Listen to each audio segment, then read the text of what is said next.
안녕하세요. 37이라는 비교적 늦은 나이에 결혼하여 이제 1년 정도 지난 새색시입니다. 제가 이렇게 결혼이 늦어진 데에는 지금 하고 있는 일에 대한 욕심이 컸기 때문인데요. 항상 일밖에 모르던 제 일상 속에 소소한 즐거움을 준 이 사연들 때문에 저도 한번 제 얘기를 들려드리고자 합니다. 우선 저는 그리 부유하지도 그렇다고 모자라지도 않은 평범한 집안에서 태어나 부모님 사랑을 듬뿍 받아 자라온 무남동녀 외동딸이었어요. 그렇기에 항상 누군가를 대할 때 자신감이 넘치는 편에 속했답니다. 그 점은 제법 장점이라고 하면 장점이고 단점이라고 하면 단점에 속하게 되더라고요. 항상 이성적이고 현실적이며 계산적인 성격 때문에 누구보다 자기 주장이 센 편이었고 그러다 보니 고집도 세고 제멋대로인 경향이 있었어요. 그래서인지 처음 일을 시작해 회사를 들어가 일을 배우는데 제 성격의 벽에 부딪히게 되더라고요. 그래도 저를 사회에 맞출 수는 없으니 사회에 저를 맞추려 노력했어요.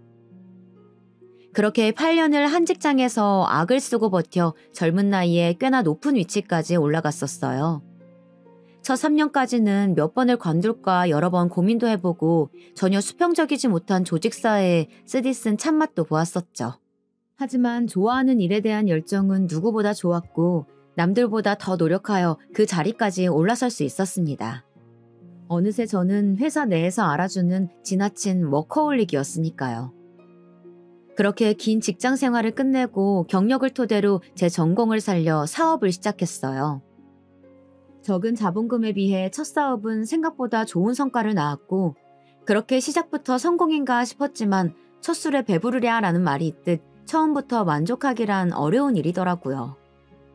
제 지나친 욕심에 일을 더 크게 벌리게 되었고 그게 큰 화근이 되어 결국 첫 사업은 실패로 막을 내렸답니다. 제가 사업을 실패하고 좌절해 있으니 5년을 만나던 전 연인도 제 곁을 떠나더라고요. 사람이 살면서 제일 힘들 때 제 곁을 떠나는 사람과 남아서 위로해주는 사람으로 확실히 구분지어 걸러질 사람들이 정해진다고 하는데 그 말은 현실이 되었었죠. 안 그래도 사업 실패로 힘들어하는데 엎친 데 덮친 격으로 오랜 연인의 이별 통보에 더욱 정신없이 아파하고 있었고 그런 제 곁에 남아 저를 위로해주던 사람이 지금 제 남편입니다. 저와 남편은 대학 시절 같은 학과는 아니었지만 동아리를 함께하던 선후배 사이였어요. 남편이 제 후배고 제가 선배였죠. 제가 남편보다 2살 많은 연상녀랍니다. 그렇게 알고 지낸 지는 오래였지만 각자의 연인이 있었고 대학을 졸업 후 큰 접점이 없어 가끔가다 안부만 전하는 그런 서먹한 관계를 유지해왔어요. 그러다 사업 실패로 맞이한 아픔과 이별에 대한 슬픔에 친구들을 불러 술을 마시는데 그 자리에 친구가 지금 제 남편을 부르게 되었고 제 옆에서 위로를 해주었죠. 선배, 남자가 그 사람뿐인 것도 아니고 사업은 다시 시작하면 되죠. 선배는 충분히 다시 일어설 수 있을 거예요. 아마 선배 뻥 차버린 그 남자는 나중에 엄청 후회할걸요? 그날 이후로 저와 남편은 그 전보다 더욱 가깝게 지냈어요. 남편은 저와는 다르게 굉장히 감성적인 사람이었어요. 제 감정을 저보다 더 보살필 줄 알고 더 세심한 면모가 있었죠. 그래서인지 주변 사람들은 제가 더 남자 같고 오히려 남편이 여자 같다는 말들을 줄곧 했었어요. 저도 그렇게 느낀 점이 많았고요. 그래서 서로에게 더 끌렸는지도 몰라요. 어느새 남편과 저는 남편의 고백으로 연인이 되어 있었고 그렇게 저는 남편의 위로 덕분에 금세 아픔들을 이겨내고 다음 사업을 준비했어요. 그나마 불행 중 다행이었던 것은 첫 사업을 할 때 자본금이 많지 않았다는 점이었어요. 실패는 성공의 어머니라는 말이 있죠. 그 전 실패를 거름삼아 맞이한 다음 사업은 빠르지는 않지만 차츰차츰 성장세에 들어갔고 오랜 노력 끝에 안정적인 기업에 다다르게 되었습니다. 그게 지금 제가 운영하고 있는 현 사업체이기도 하고요. 사실 지금 제 회사가 유명한 기업은 아니지만 이쪽 분야에서는 꽤나 유망받는 기업이었고 이만큼 성장시키는데 쉴 틈 없이 일하고 또 뒤처지지 않게 공부해야 했어요. 그만한 노력이 있었기에 지금 제 회사가 그만큼 클 수 있었고 저만큼이나 저를 잘 따라준 직원들의 노력이 있었기에 지금도 안정적인 매출을 일궈낼 수 있게 되었다 생각해요. 하루는 제가 홀로 남아 저녁 시간이 훨씬 지나도록 퇴근도 못하고 일을 하고 있는데 그런 제 상황을 알고선 초밥을 포장해와 회사로 가져다 준 적이 있어요. 짠! 늦게까지 밥도 못 먹고 혼자 일한 데서 근처에 소문난 초밥집에 줄 서서 포장해왔어. 같이 먹자. 나도 밥 못 먹었는데. 같이 먹자. 정말 고마워. 이렇게 바빠서 시간 내기 힘들 때에는 소소하게 회사에서 데이트도 하고 제 상황에 맞춰주는 남편 덕분에 저도 더욱 힘을 내어 일에 매진할 수 있었는지도 몰라요. 그렇게 사업을 안정화시키는 데까지 꽤나 오랜 시간이 걸렸고 그 때문에 제 결혼은 계속 미루게 되었었어요. 제가 나이를 먹는 만큼 저희 친정 부모님도 연세가 하나 둘씩 들어가고 있었기에 점차 제 결혼을 닥달하기 일쑤였죠. 하지만 사업이 먼저라는 제 고집을 결코 꺾지 못하셨어요. 지금 제 남편은 이런 저의 성격이나 모습까지 모두 이해해주고 존중해주기 때문에 저도 결혼을 결심할 수 있었던 것 같습니다. 그렇게 남편과 4년 정도 연애 후 제 사업이 모두 안정되고 나서야 남편의 대단하진 않지만 사랑이 넘치는 프로포즈를 받게 되었고 그렇게 결혼을 하나 둘씩 준비하게 되었어요. 결혼 날짜를 잡으니 식을 올리는 데까지는 일사천리였답니다. 사실 남편의 집안 형편이 그리 좋은 편에 속하지는 않았어요. 몇 년 전 시아버님은 암으로 세상을 떠나셨고 평생 전업주부로 사셨던 시어머니는 그 후에도 다시 일을 할 생각이 없이 두 아들들의 용돈과 나라에서 나오는 연금으로 지내고 계십니다. 살아생전 아버님이 남겨두신 유산과 그 집에 살면서 말이에요. 그 전에 어떠한 삶을 살아오신 건지 자세하게 알지는 못하지만 시어머니는 허영심과 욕심이 가득하신 분이셨어요. 처음 결혼을 결심하고서 시어머니께 인사를 왔을 때에는 그저 수다스럽고 웃음기 많은 모습이 평범한 동년배 아주머니들과 같겠거니 생각했는데 결혼을 준비하니 슬슬 본 모습이 보이시더라고요. 남편은 연년생에 형 한 분을 두고 계셨고 형 또한 아직 미혼이었기에 제가 시집갈 때쯤에 첫 며느리를 맞이하셔서인지 저에게 바라는 점이 많아 보였어요. 혼수는 어떻게 할 거니? 혼수요? 그래. 내 혹시 몰라서 기본적인 것들만 넣어서 목록을 한번 써와봤다. 내 친구들 보니까 며느리가 시집 오면서 시댁에도 가구나 가전제품 하나씩 바꿔주고 한다더라.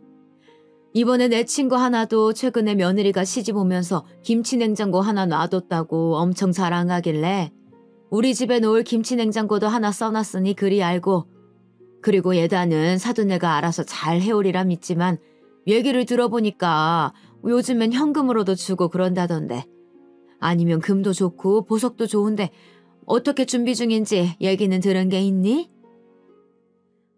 혼수라니. 사실 신혼집을 남편이 마련한 것도 아니었고 오히려 제가 더 많이 냈으면 많이 냈지 남편이 보탠 금액은 제가 낸 금액에 비하면 한참 모자랐기에 시모의 말은 형평성에 어긋났죠. 예단도 자식을 볼모로 이득을 취하려는 게 아닌 이상 서로에게 부담되지 않게 적정선에 금액을 맞추어 진행하는 게 좋다고 생각하였고 저는 또 이런 일에는 참지 않고 뱉어내는 성격이어서 하나하나 콕 꼭 집어가며 답했습니다. 어머니 죄송하지만 저희 신혼집은 제가 거의 70% 정도 부담했고요. 성훈 씨는 계약금 정도만 냈었어요. 예식장이나 그 외 부대 비용도 제가 더 많이 부담하고 있고요. 그래서 집안 가구와 물품들은 성훈 씨와 각각 반반씩 부담하여 내기로 미리 말을 맞춰놓은 상태예요. 친구분처럼 어머님 집에 김치냉장고 놔두리는 것은 문제가 되지 않지만 그걸 너무 당연하게 말씀하시는 것은 아니라고 생각합니다. 그리고 예물이나 예단은 양가 측과 협의하에 적정선 금액에 맞추어 준비하는 게 좋지 않을까 생각하는데 어머니 의견은 어떠세요? 그래야 각자 부담이 덜하지 않을까 싶은데요. 제 말에 시어머니는 당황한 듯 말을 버벅이며 말하시더라고요. 그래 아가. 네가 나이가 있어서 그런가 말을 아주 똑부러지게 하는구나. 예물이랑 예단은 성훈이랑 마저 내 얘기하마. 그렇게 말하던 시모는 뒤에서 남편에게 시집도 오기 전에 시어머니한테 말하는 싸가지가 바가지라며 제 험담을 했다는 겁니다.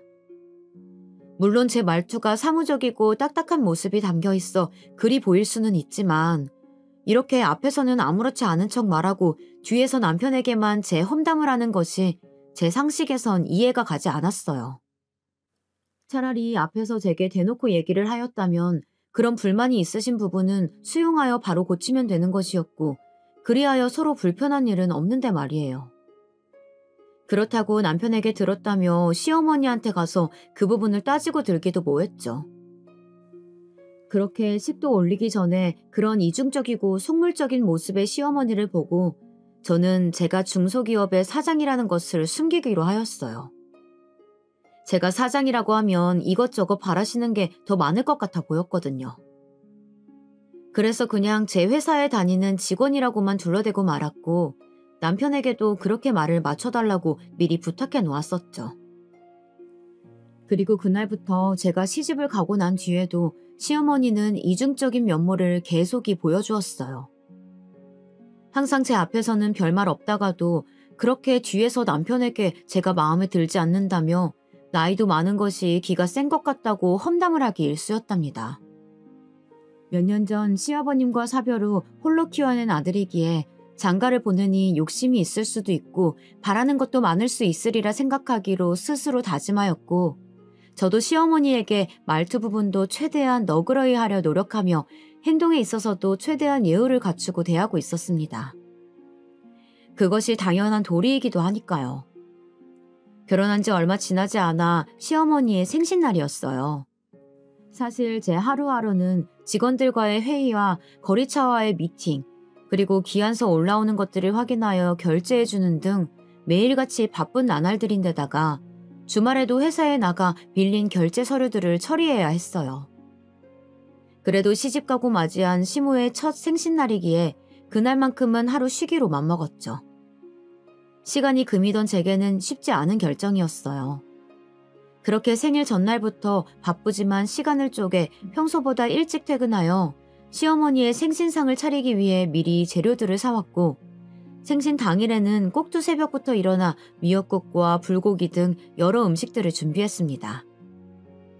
요리 실력이 썩 좋은 편은 아니었지만 레시피를 하나하나 읽어가며 정성스레 준비해왔어요. 간을 살짝 보았는데 그리 나쁘지 않더라고요. 그렇게 도시락통에 옮기고 나선 남편과 함께 시댁으로 향했어요. 국과 반찬이 식지 않게끔 빠르게 도착해 싸온 음식들을 꺼내서 한 상 가득 차려놓으니 그럴싸해 보였고 남편도 바쁠 텐데 이렇게 엄마를 챙겨주어 고맙다고 말해주었죠.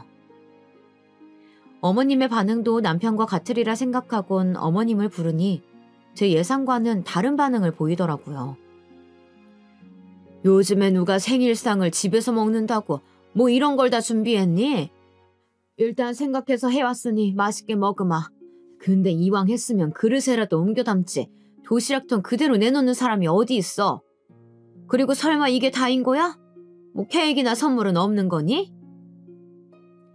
이 와중에 저와 남편의 손에 뭐라도 더 들린 게 없나 살피는 시모가 정말 속물처럼 느껴지더라고요.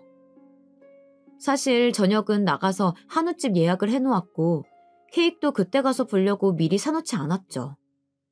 선물도 백화점 상품권을 준비해두긴 했지만 이런 식의 반응을 보이니 회의감이 들더라고요. 정성스레 준비한 밥상은 별로이고 오로지 물질적인 것에만 눈을 돌리는 시어머니의 모습에 실망이 컸죠.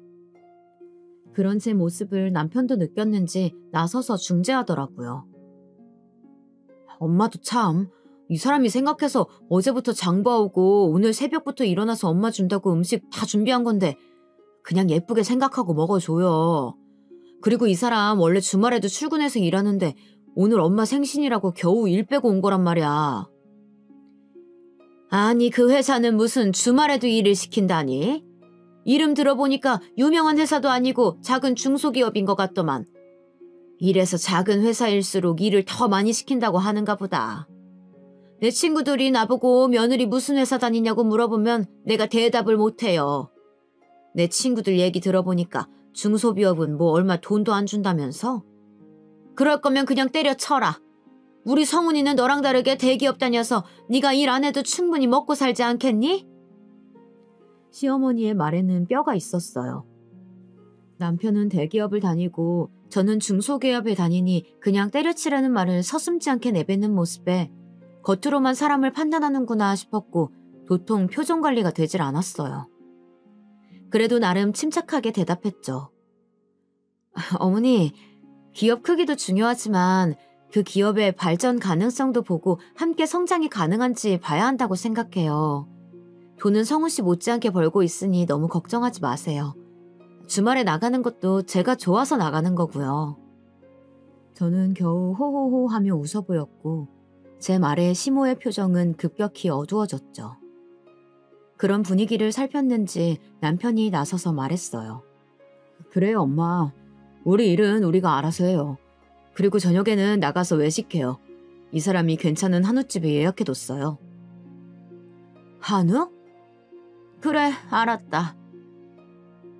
한우라는 말에 그제야 표정이 풀리는 시어머니였어요. 그렇게 차린 밥상을 다 먹고 난 후에 정리를 하고 있는데 아주버님이 웬 여자를 데리고 들어왔어요. 아주버님이 결혼할 사람이라며 어머니 생신이기도 하고 겸사겸사 데리고 온 것이었죠. 형님이 되실 그 여자분은 양손 가득 무언가를 들고 왔어요. 그 모습에 시모는 신이 나서 둘을 반기며 방으로 들여보냈죠. 그러더니 당연하다는 듯이 제게 차를 내오라고 하더라고요. 순식간에 제가 가정부라도 된 것 같은 기분을 받았지만 시모의 생신인데 또 이런 부분까지 맞받아치는 것은 예의가 아니겠다 싶어 참고 안방으로 가 물었습니다. 차는 어떻게 커피가 괜찮으세요? 제 말에 아주버님과 시어머님 두 분은 모두 좋다고 하였는데 형님이 되실 그 여자분은 저를 위아래로 훑어보더니 얄밉게 답했어요. 제가 카페인에 예민해서요. 커피 말고 녹차로 부탁할게요. 아, 너무 뜨겁지 않게 온도 조절 부탁드려요. 벌써부터 제게 기싸움이라도 하겠다는 건지 여기가 카페도 아니고 온도 타령하는 그 모습에 몇 마디 나눠보진 않았지만 그 사람의 됨됨이가 보이더라고요. 저는 벌써부터 마음에 들지 않는 예비 형님을 뒤로하고 애써 웃어 보이며 알겠다 말하곤 방문을 닫고 주방으로 향했어요. 방 안에서는 뭐가 그리 즐거운지 제 앞에선 들려주지 않던 시모의 웃음소리가 끊이질 않았고 형님이 될 그 여자분도 호호호 거리며 꽤나 분위기가 좋아 보였죠. 커피 2잔과 녹차 1잔을 남편이 꺼내준 찻잔에 담아 쟁반에 받쳐 안방으로 갔어요. 안방 앞에선 어찌나 목소리가 쩌렁쩌렁한지 시어머니의 말들이 다 들려왔죠. 아이고야, 대학 교수라니. 어쩐지 공부 잘했을 것만 같았어요. 부모님이 너무 좋아하겠네. 딸아이가 이렇게 잘 자라줘서 말이야. 예비 형님이 대학 교수라는 직업을 가졌다는 사실을 물어보지도 않아도 알 수 있었죠. 저는 문을 2번 두드려 놓고 한 뒤 각자 자리 앞에 찻잔을 내려놓았어요. 그러더니 예비 형님은 저 보란 듯이 뒤에 숨겨두었던 쇼핑백을 건네며 말하더라고요. 어머님, 이거 별거는 아니고 오늘 생신이시라고 해서 백화점 가서 하나 사봤어요. 마음에 드실지 모르겠네요. 그러자 시어머니는 입이 귀에 걸리듯이 환하게 웃어 보이며 저 보란 듯이 큰 목소리로 말하시더군요. 어머나, 이런 거 안 사와도 되는데 말이야. 대학 교수라서 그런가 누구랑은 다르게 센스가 넘치네. 그러곤 쇼핑백 안에 물건을 꺼내 보이더라고요. 쇼핑백만 봐도 명품인 것이 눈에 보였죠. 박스를 둘러싼 리본을 풀어헤치니 그 안에는 색이 노란색과 빨간색으로 이루어진 강렬해 보이는 스카프가 나왔어요. 어머님 취향을 몰라서 제 취향대로 골라봤는데 어떻게 괜찮으세요? 딱 봐도 시어머니의 취향과는 동떨어진 색상의 스카프였고 시모도 그 스카프를 위아래 뒤집어 보더니 애써 억지 웃음을 지어 보였어요. 색이 곱네요. 잘 쓸게요. 고마워요. 누가 봐도 마음에 들지 않는데 괜히 하는 말처럼 들렸죠. 영혼이라곤 찾아볼 수 없는 기계식 리액션이었어요. 저는 시어머니의 반응에 이만 안방을 나와 참아온 웃음을 터뜨리고 말았답니다. 제가 갑자기 웃어대자 남편도 궁금했는지 왜 그리 웃는 거냐며 묻더라고요. 저는 아까 안방에서 있었던 일들을 말해주니 남편도 웃으며 말했어요. 예비 형수를 센스 넘친다고 칭찬했다가 낭패봤네. 진짜 센스 넘치는 건 당신처럼 원하는 물건 알아서 살 수 있게 상품권이나 현금으로 주는 게 더 센스 있는 건데 말이야. 남편의 말이 맞았어요. 거칠이나 직업만으로 그 사람을 판단하는 시어머니에게 좋은 교훈이 되었으면 했어요. 하지만 사람은 쉽게 변하지 않는다는 것을 뒤늦게 깨달을 수 있었죠. 그렇게 몇 분의 시간이 더 흘러 시어머님과 아주버님 그리고 예비 형님까지 모두 나왔어요. 그럼 저는 이만 들어가 볼게요. 예비 형님은 고개 숙여 인사했고 시모는 아쉬웠는지 그런 예비 형님을 붙잡았죠. 아니 왜요? 오늘 둘째 애가 나 생일이라고 한우고깃집을 예약했다던데 좀만 있다가 같이 가서 저녁 먹지? 그러자 아주버님이 곤란해하는 예비 형님을 대신해 답했죠. 에이, 엄마도 참 이 사람 논문 준비로 바빠서 들어가 봐야 돼. 그럼 나 이 사람 좀 데려다주고 올게. 그래, 그렇게 해라. 그럼 조심히 들어가요. 그렇게 시모는 예비 형님에게 인사했고 저와 남편도 다음에 또 뵙자는 말로 인사를 했어요. 아주버님과 예비 형님이 떠난 지 얼마 지나지 않아 시모는 선물로 받은 스카프를 들고 오며 저와 남편에게 말하더라고요. 아니, 이 색상 좀 봐라. 이렇게 튀는 색상을 도대체 무슨 옷에 입으라는 건지 원. 대학 교수식이나 돼서 이리 패션 감각이 없다니. 아휴, 이것 좀 봐라. 나한테 어울리냐? 급기야 그 스카프를 둘러대고는 저와 남편에게 묻는 시모였죠. 저는 애써 웃음을 참아가며 답했어요. 글쎄요. 어머님 평소에 입으시는 스타일과는 많이 다른 것 같기는 한데요. 정 마음에 안 드시면 백화점 가서 다른 디자인으로 바꿔오세요. 아휴, 나도 그러고 싶은데 아니 이걸 굳이 상견례 자리에 하고 오란다. 그렇다고 가서 바꾸기도 뭐하고. 아휴. 결국 혀를 차보이는 시어머니였어요. 그 모습을 보고 있자니 그렇게 앞에서는 웃어 보이더니 예비 형님이 가자마자 흉을 보는 게 어쩐지 제가 결혼한다고 왔을 때도 이렇게 남편에게 흉을 받겠구나 싶더라고요. 이후 저녁 예약 시간대에 맞춰 함께 한우고기집에서 식사를 하였고 잠시 근처 베이커리에 들려 케이크를 사들고 온 남편이 식당에 양해를 구하고선 케이크에 초를 켜고 축하 노래를 불렀어요. 그 순간만큼은 볼을 붉히며 소녀처럼 고맙다고 말하는 시모가 아까 본 그 사람이 맞나 싶더라고요. 초의 불이 다 꺼진 뒤에야 저는 가방 안에 들어있던 봉투를 꺼내 건네주며 말했죠. 어머님, 생신 축하드려요. 이거 대단한 건 아니고 백화점 상품권인데 가서 평소에 사고 싶었던 물건이나 드시고 싶었던 거 있으시면 친구분들이랑 가서 드시라고 넣어봤어요. 그제야 입이 찢어지게 웃어 보이던 시어머니는 봉투를 받고는 그 안을 살피며 말하더라고요.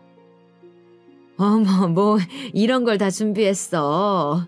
상품권이라니. 역시 세아가 네가 나이가 있는 만큼 센스가 좋긴 하구나. 근데 50만 원이네? 나는 100만 원권 정도는 들어있을 거라고 생각했는데.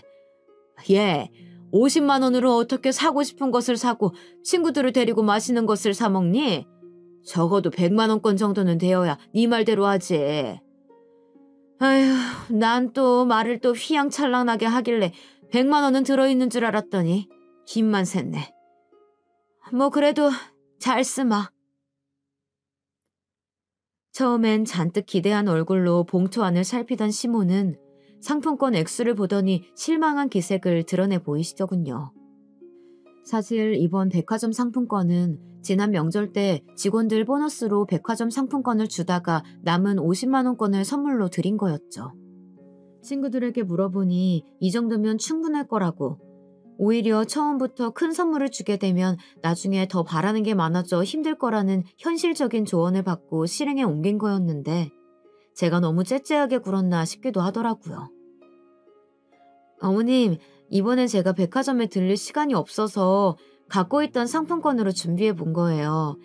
다음번에는 더 잘 챙겨 드릴게요.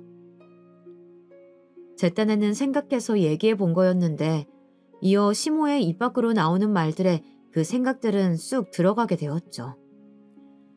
아니, 네 회사는 무슨 너 혼자 일을 다 한다니? 뭐가 그렇게 맨날 바쁘다고 유세인 건지. 누가 보면 나란 일이라도 하는 줄 알겠어. 아휴, 됐다. 바쁘신 며느님이 이렇게 챙겨준 게 어디겠니. 잘 쓰마. 끝내 말을 비꼬아대던 시어머니는 퉁명스레 말하며 제가 준 상품권 봉투를 가방 안에 넣어두었고 저는 당장이라도 그 백화점 상품권을 빼앗아 들며 그리 마음에 안 들면 도로 가져가겠다 소리치고 싶은 것을 겨우 참아내었어요. 그렇게 시모의 생신이 지났고 또다시 저는 바쁜 나날들을 보냈답니다. 이후 시간이 흘러 아주버님의 결혼식이 다가왔어요. 지난 아주버님 상견례 자리에는 저도 함께 오라고 초대하였지만 일이 너무 바쁜 나머지 참석하지는 못하였고 대신 남편만 그 자리를 갔다 왔었어요. 남편에게 얘기를 들어보니 형님네 집안도 평범해 보인다고 합니다.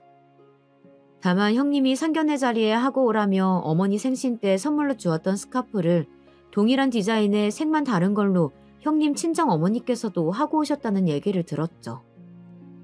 자신과 똑같은 스카프를 한 모습을 본 시모는 뒷목을 잡고 쓰러질 뻔했다는 여담을 남편에게 전해 듣는데 저 또한 쇼킹하더라고요. 형님이 보통 사람이 아니라는 것만은 알 수 있었어요. 형님과 아주버님의 결혼식은 꽤나 화려하게 치러졌어요.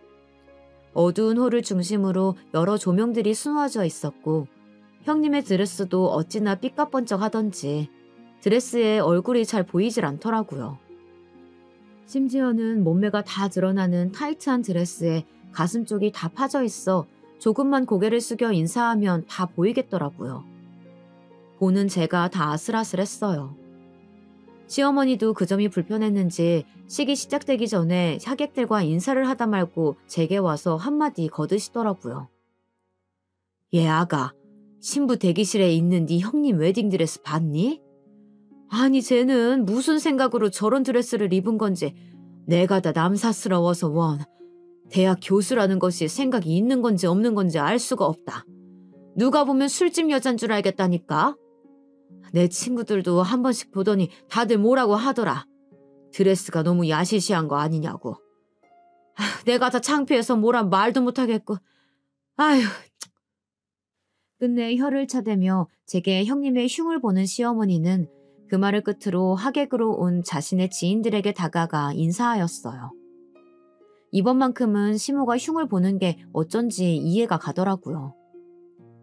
그런데 무슨 일이 있었던 건지 그렇게 뒤에서 형님 흉을 보던 시모가 형님이 신혼여행을 다녀온 이후부터 태도가 완전히 달라지셨어요. 아주버님네가 신혼여행을 다녀오고 얼마 되지 않았을 때 함께 외식하자는 말에 퇴근 후 형님이 예약했다는 한식집으로 갔어요. 늦지 않게 출발했다 생각했는데 퇴근 시간이라 그런지 차가 좀 막히더라고요.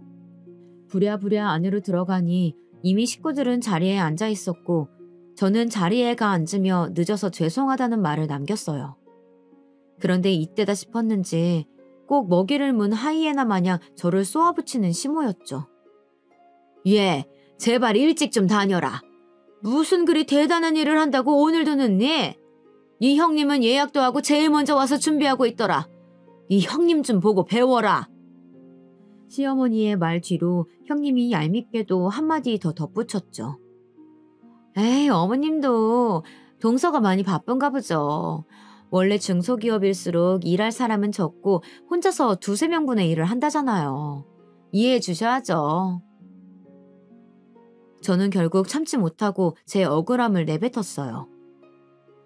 오늘 늦게 온 건 정말 죄송하지만 정시에 퇴근했는데 금요일인데다가 퇴근 시간까지 맞물려서 생각보다 차가 더 많이 막히는 바람에 늦어진 거예요. 회사 일과는 무관하니 그 얘기는 꺼내지 말아주세요.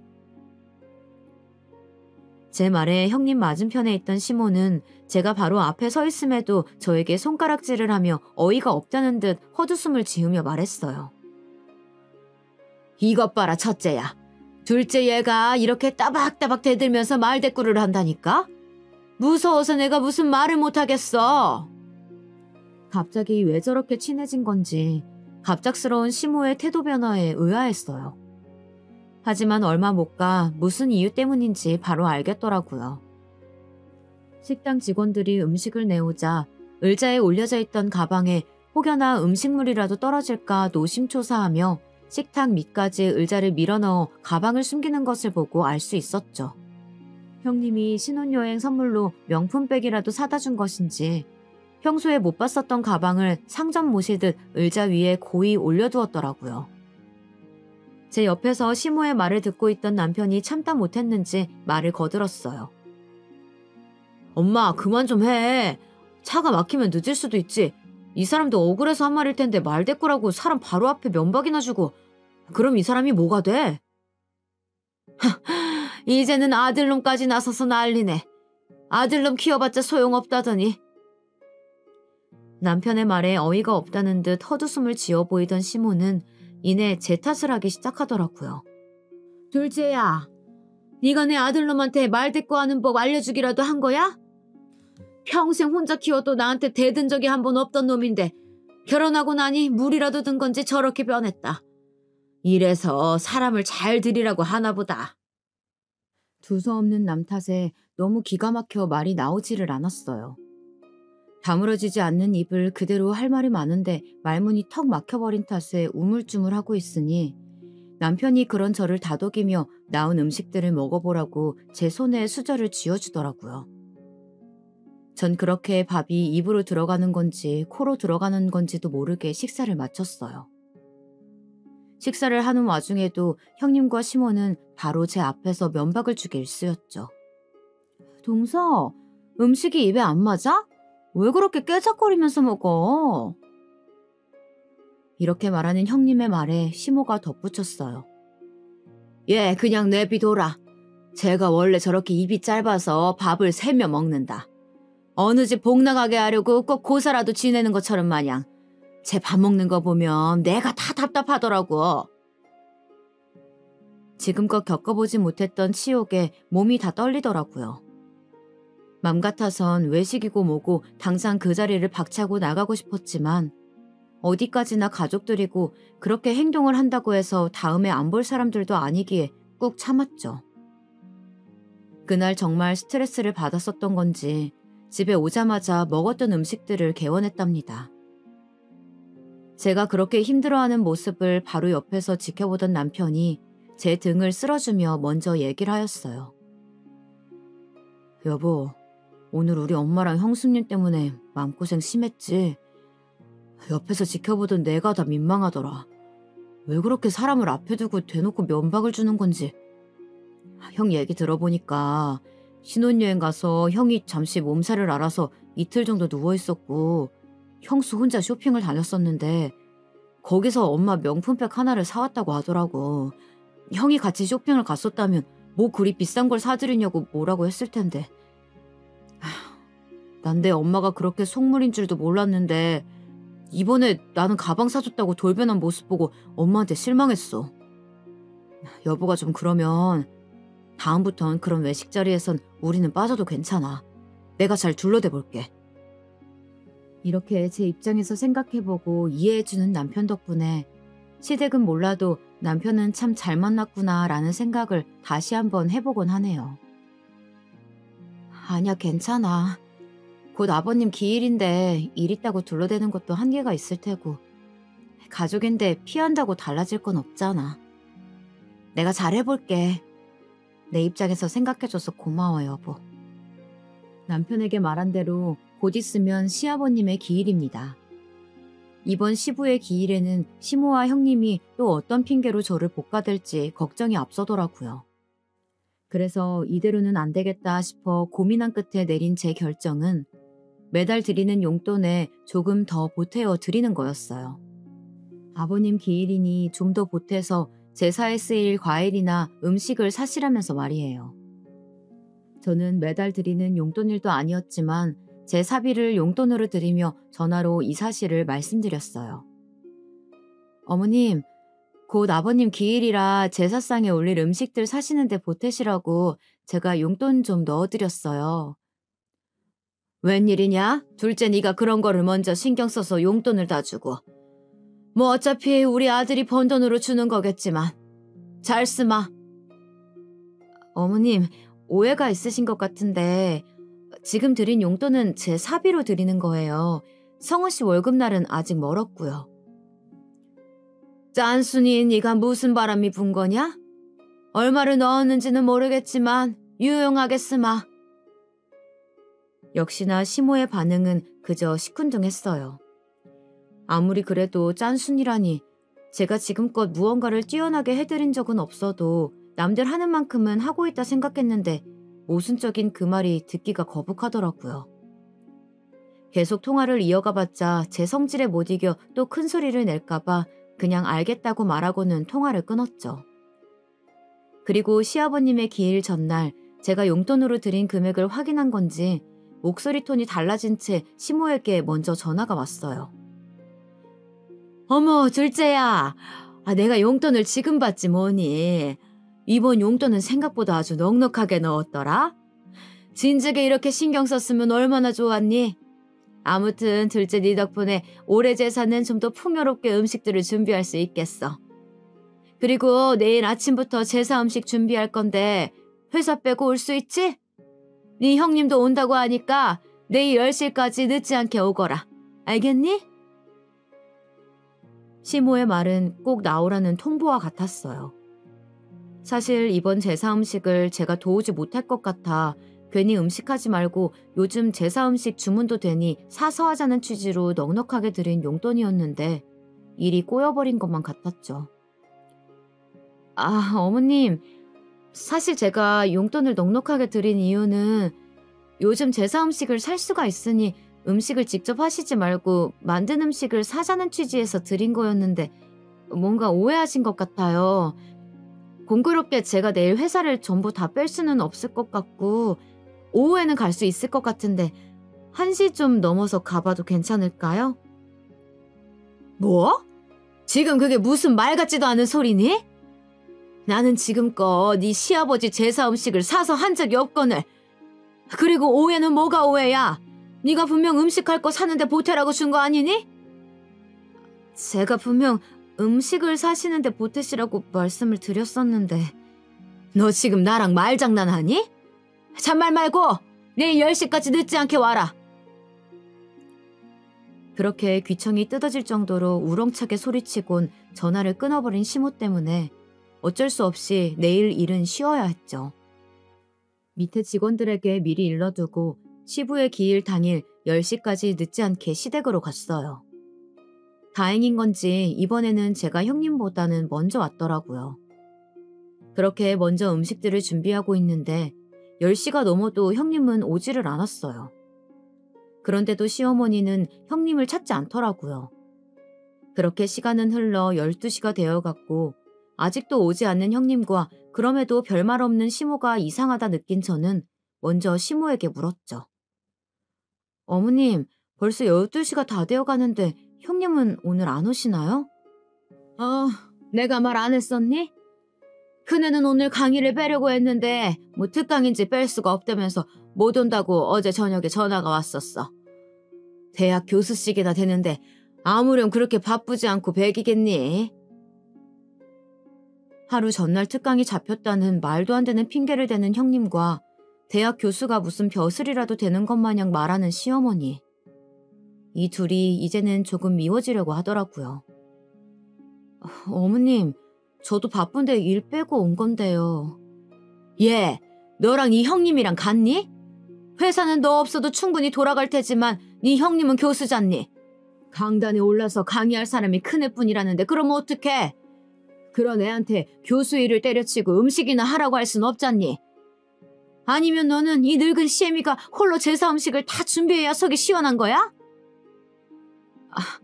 어머님, 제 말은 그런 게 아니라 뭐 더 할 말이 있는 거야? 그래도 3시쯤에 강의 끝나자마자 달려온다고 하니까 너무 불평하지 마라. 도통 말이 통하지 않았어요. 제 고집도 시모의 똥꼬집 앞에선 우스울 뿐이더라고요.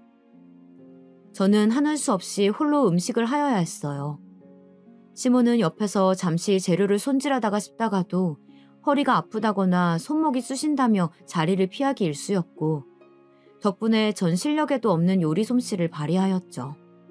3시가 조금 넘어 도착한 형님은 음식을 다 해가니 그제야 와서 시모와 함께 얄미운 말들을 옆에서 늘어놓았어요. 어머, 동서. 음식 솜씨가 영 별론가 봐. 간이 좀 싱겁네. 꼬지전은 또 왜 이래? 너무 끝에 꼬지를 꽂아서 너무 달랑거려가지고 꼭 금방이라도 떨어질 것 같네. 이런 걸 제사상에 내놓으라고 만든 거야? 오자마자 겉옷과 가방을 소파에 두고선 주방으로 와 전을 하나 집어먹고는 싱겁다고 얄밉게 구는 형님이었죠.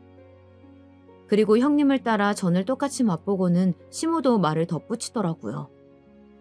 첫째 말이 맞구나. 둘째야, 간이 너무 싱거운 것 같다. 그리고 꼬지 좀 일정하게 꽂지 그랬니? 수고했다는 말은커녕 타박이나 늘어놓는 형님과 시모였어요. 혼자서 음식을 한 사람한테 타박은 너무한 거 아니냐며 따져묻고 싶었지만 아버님 기일인데 괜한 분란 일으키기 싫더라고요. 홀로 음식들을 준비하느라 진도 다 빠진 상태라 대꾸할 힘도 없었고요. 제가 별말이 없자 형님과 시모도 그냥 넘어가는 듯 했어요. 그렇게 시간이 흘러 아주버님과 남편도 퇴근 후 시댁에 왔고, 제사 음식은 별도로 빼두고는 남은 음식들로 간단하게 저녁을 먹었죠. 그런데 음식을 맛보던 아주버님이 아까 간 보며 타박을 놀아놓던 형님과 시모와는 달리 감탄을 하며 말씀하시더라고요. 오늘 국이 너무 짜지 않게 잘 됐는데? 담백하니 돌아가신 아빠가 와서 맛봐도 좋다고 하시겠어?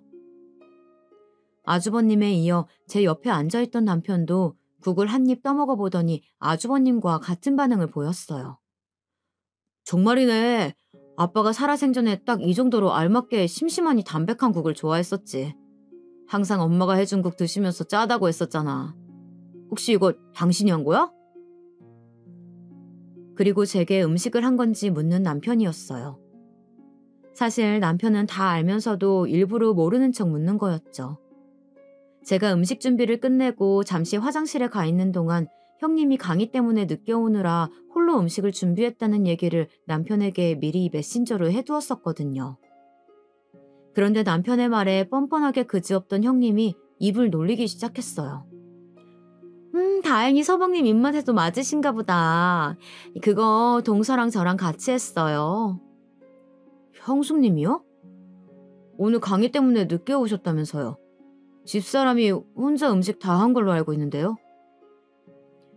남편은 뻔뻔한 형님의 거짓말에 속지 않고 있는 사실 그대로 저를 대신해 말을 해주었어요. 제가 미리 말을 해두길 잘했다는 생각이 들더라고요. 남편의 말에 얼굴이 새빨개진 형님은 말을 버벅이며 또다시 거짓말을 하였어요. 제가 그래도 오후에 와서 간 좀 보다가 너무 짠 것 같아서 물 좀 붓고 다시 끓인 거예요.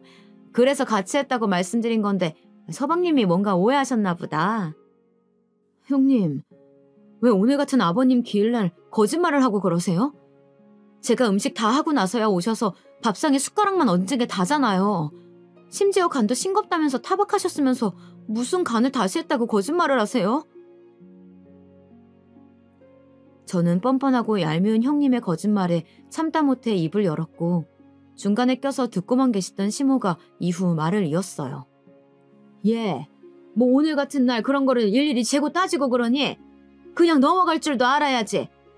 어쨌든 네 손윗 사람한테 그렇게 말마다 따박따박 대들어서야 되겠어? 네 말대로 오늘 같은 날 네 시아버지 기일인데 말이야. 음식을 누가 했던 뭐가 그리 중요하다고 목소리를 높이는지 원. 그렇게도 생색을 내고 싶었니? 이어진 시모의 말에 우라통이 치밀어 오르더라고요. 그만 시모에게도 한마디 꺼내려던 그때 남편이 제 손을 잡고 말리는 듯 보였어요. 저는 남편의 만류에 행동들을 모두 멈추고 가만히 있을 수밖에 없었습니다. 그리고 저 대신하여 남편이 한마디 하였어요. 엄마도 그만하세요. 형수님도 좀 솔직해지시고요. 곧 제사 지내야 하는데 조용히 제사 지내고 갑시다. 아빠가 맘 편히 들렀다가 갈 수 있게요. 남편의 말에 시모와 형님 두 분 다 입을 다물더군요. 그렇게 저녁 시간이 흘러 아버님의 제사를 지내고 집으로 돌아갔습니다. 집으로 가는 차 안에서 남편이 먼저 제 손을 잡으며 고생했다고 말해주더라고요. 남편의 그러한 따뜻한 말 한마디 덕분에 그날 내내 시모와 형님에게 받았던 서름들이 그나마 조금은 씻겨나가는 것 같았어요.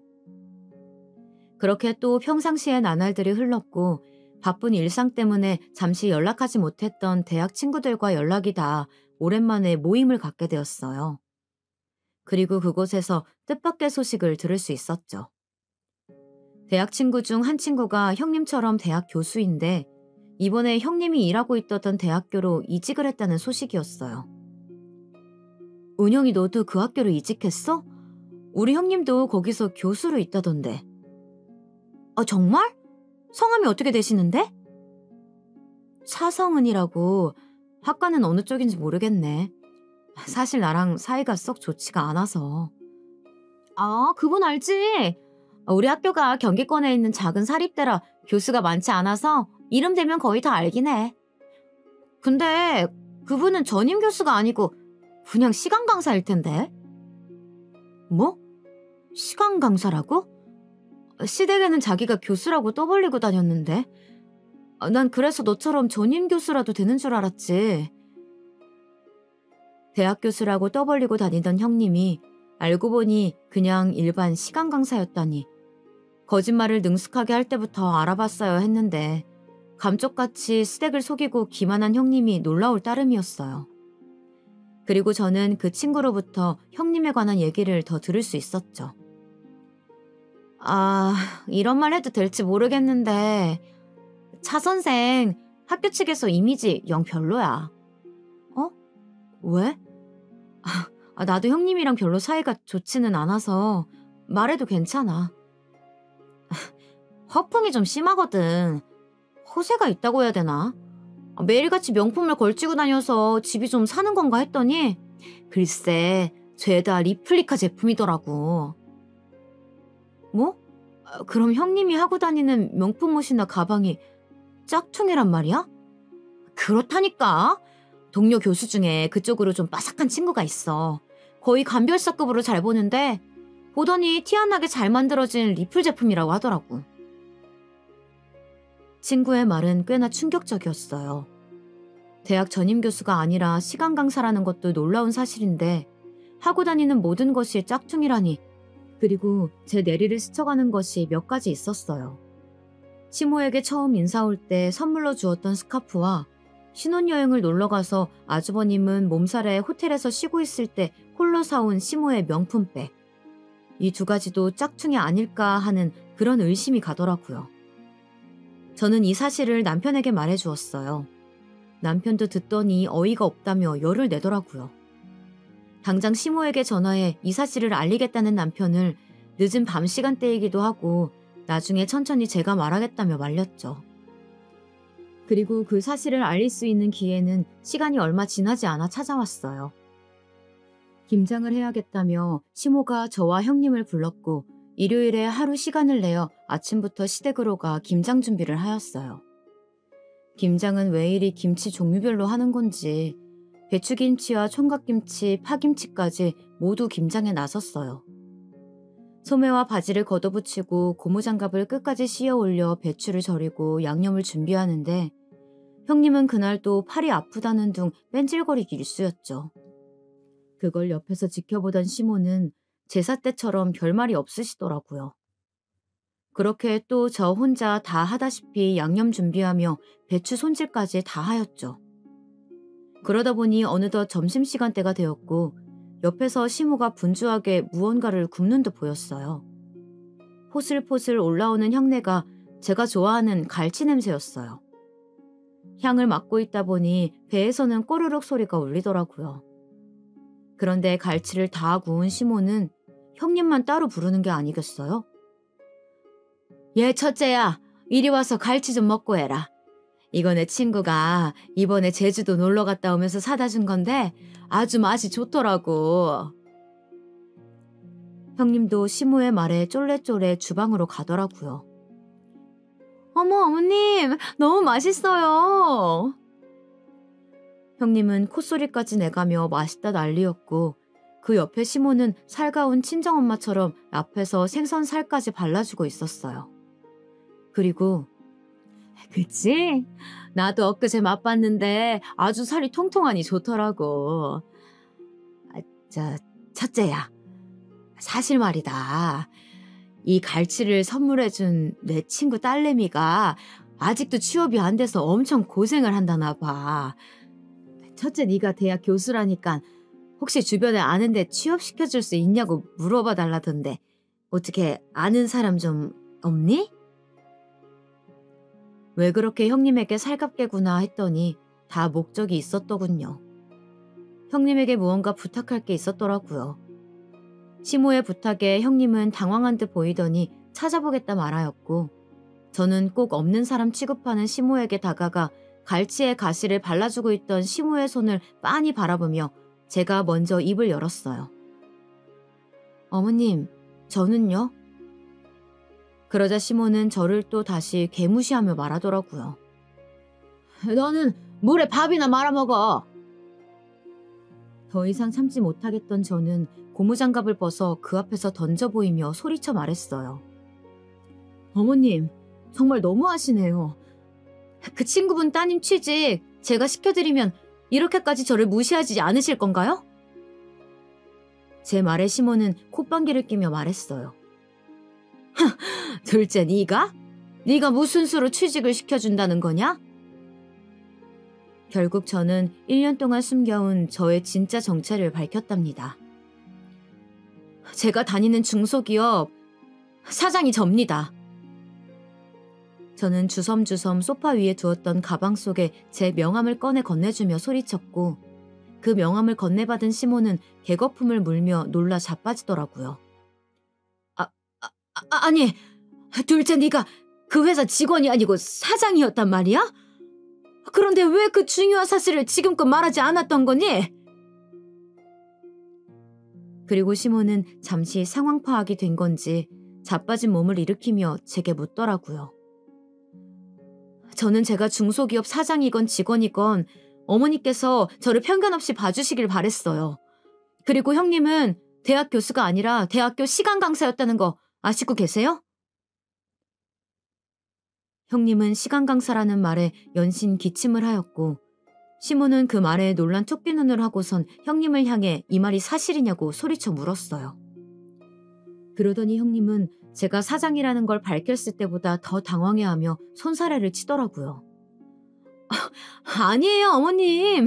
동서, 무슨 그런 말 같지도 않은 소리라는 거야? 어디서 이상한 말을 들었나 본데. 그거 명백한 명예훼손이야. 알아? 명예훼손이요? 어이가 없어서. 그 학교 조수빈 교수라고 아시죠? 제 대학 친구인데 이번에 형님네 대학교로 이직을 했다더군요. 그 친구한테 다 들었어요.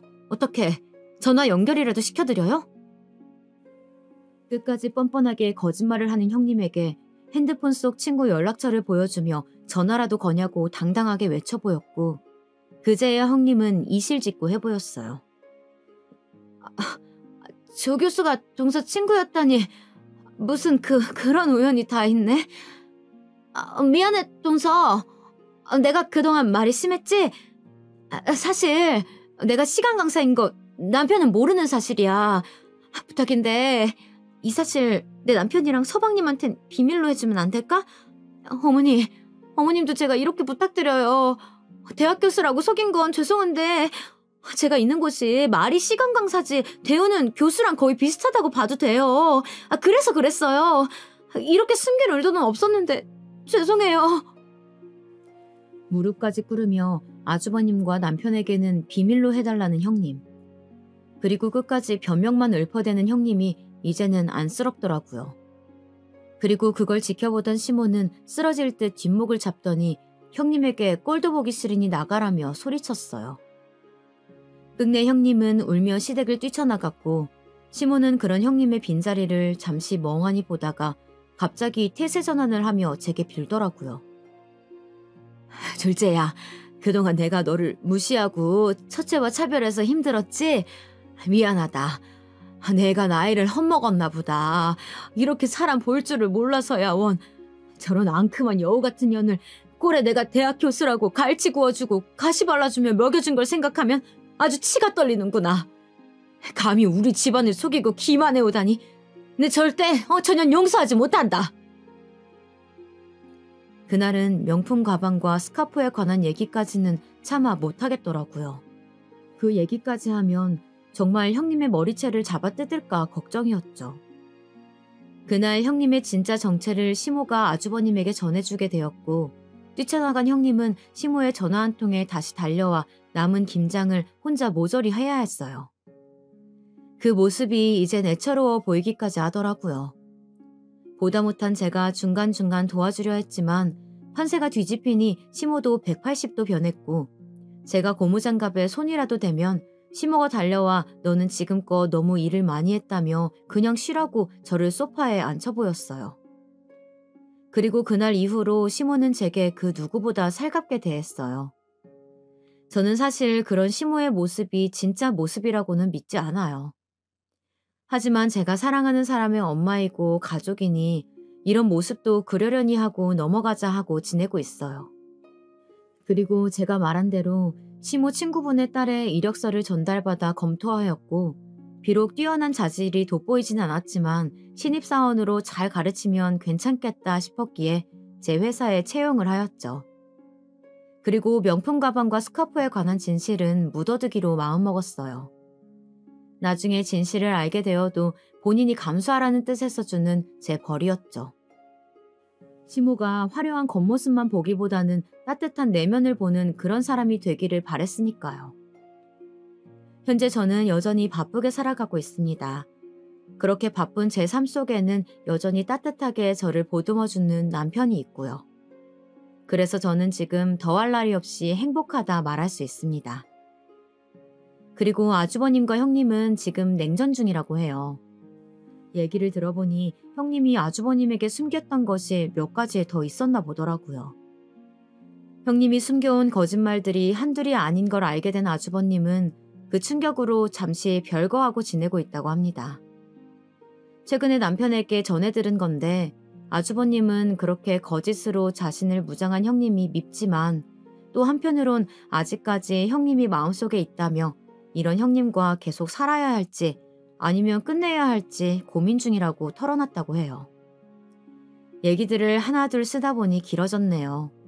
이 사연을 읽으시는 분들은 누구보다 자신을 사랑하는 사람이 되어 저 형님같이 거짓으로 자신을 가리는 사람이 되지 않기를 바라며 이 사연을 마치도록 할게요. 지금껏 제 긴 얘기 들어주셔서 감사합니다.